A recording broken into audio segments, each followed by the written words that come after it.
Mr. Farage, thank you for being here. This is my first interview, so I will do my best. But Mr. Farage, can you please explain to our Dutch viewers who you are?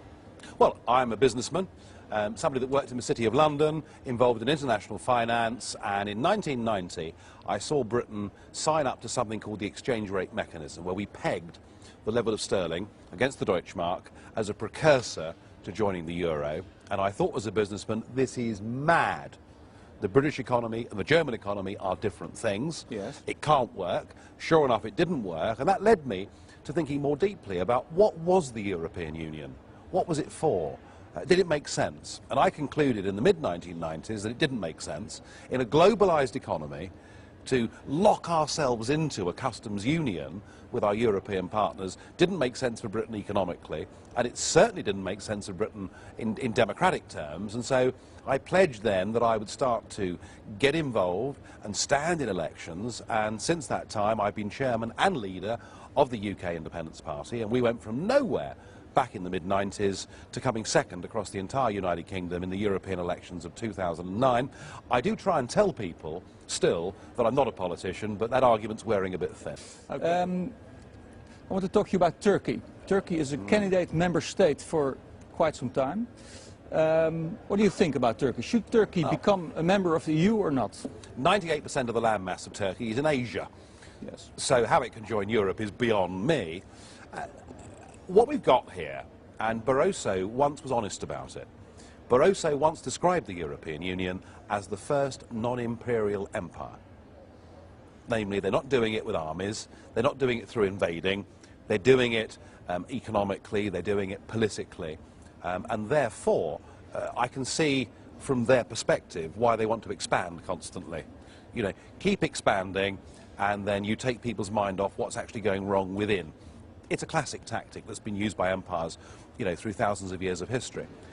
I would have thought that Turkish membership of the Union would be an even bigger mistake than allowing countries like Romania and Bulgaria in, both of which should never have joined.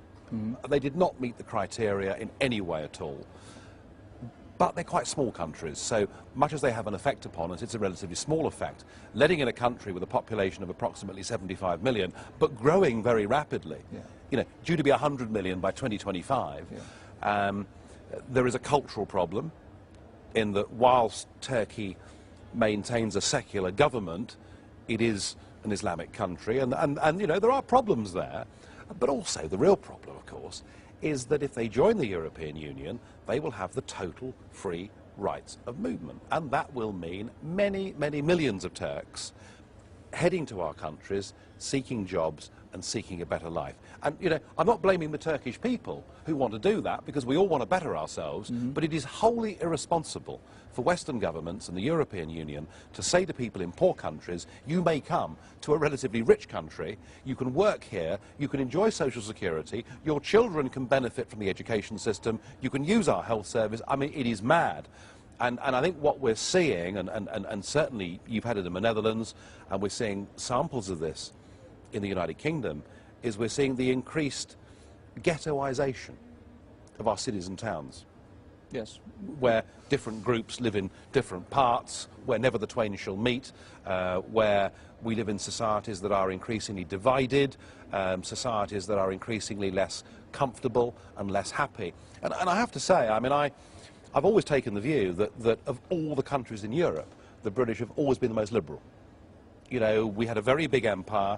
When the empire went, we accepted lots of people, whether it was from Jamaica or India or wherever else it may be, and the British have been the #1 at assimilating different cultures and different races within our country. We've been highly successful at it, but that's all fallen to pieces in the last 5 or 6 years. Okay. You know, where every market town in England now has a Polish ghetto, where there is acrimony that exists between the local population and the Polish population. And if we do that with Turkey on a scale that may be 3 or 4 times the size of what we've done with Poland and the rest of Eastern Europe, that I would suggest that's bad news for all of us. And that is the main reason that we should oppose Turkish membership of the Union. Okay. And of course it costs also a lot of money because Turkey is a very big and poor country. Yeah, I mean, in terms of transfers, in terms of regional policy, I mean, clearly that's that's where the money would go. But Yeah. but I think I mean clearly money matters and money is important, and particularly as we're looking at bailing out Greece and possibly Portugal and Ireland and maybe even Spain, money matters. But the health and happiness of our nations and societies matter even more than money. Yeah. And what about the problem? It's an Islamic country. You believe no Islamic country could join EU, or don't you believe so?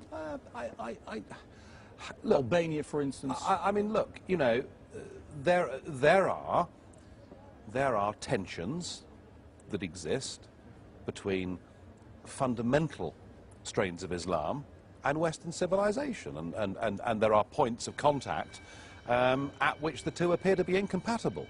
Now, having said that, there are plenty of moderate Islamic people, and many of them are members of UKIP. I mean, we've had Islamic candidates standing for UKIP, but you've got those extreme strains of Islam that are potentially very dangerous and quite corrosive in terms of forming a cohesive society. And to say to 75 million people, you know, a proportion of which will be from the extreme wing of Islam, you have total free rights to come to our country and set up your store here. No, it doesn't make any sense at all. Okay, well, thank you very much. About one of the last questions I want to ask you is about Sarkozy and the expelling of Roma people from France. You know, a lot of Roma people come to France, and Sarkozy says, we don't want you here. What do you think of that? Well, I mean, there are roughly 4 million Roma in Romania who are living under conditions of prejudice and intolerance that we haven't seen in Europe. I haven't seen in my lifetime, but we haven't seen since the Jews in Germany in 1930. That may sound extreme, but I'm sorry, I've been there, I've been to Roma camps and communities, I've seen it.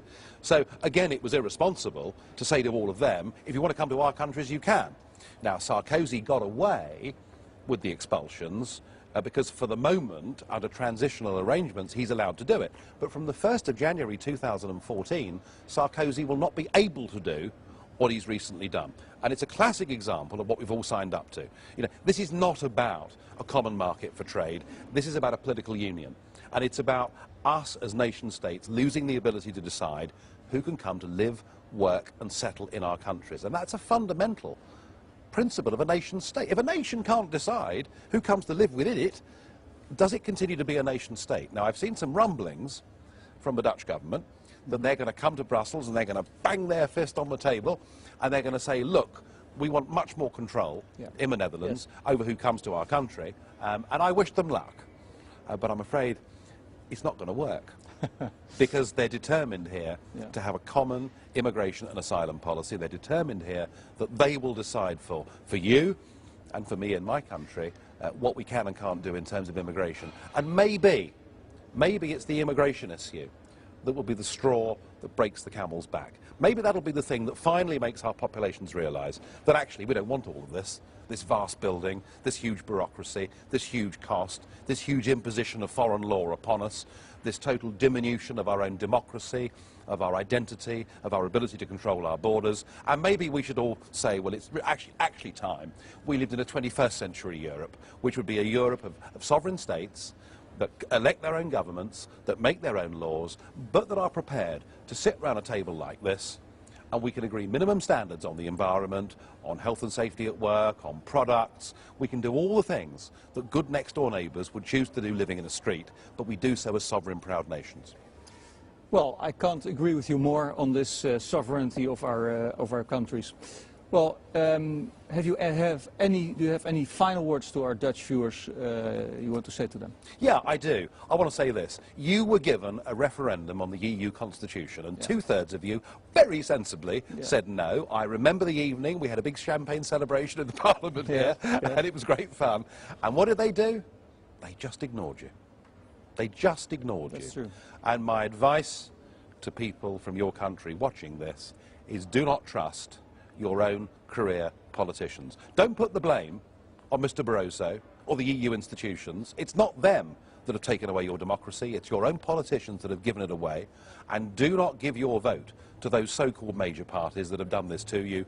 Vote for alternatives, push for referendums, and I hope that within the next 10 years, your country and mine will be neighbours, trading partners, and all of those things, but we won't be together in a political union. And I want my children to grow up in a country that they can call their own, and I would have thought that was a good, normal thing for all of us to want.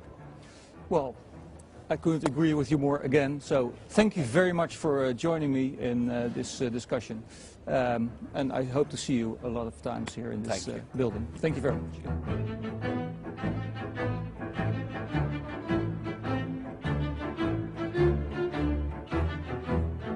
To find out more about who we are and what we stand for, go to the UK Independence Party website at www.ukip.org.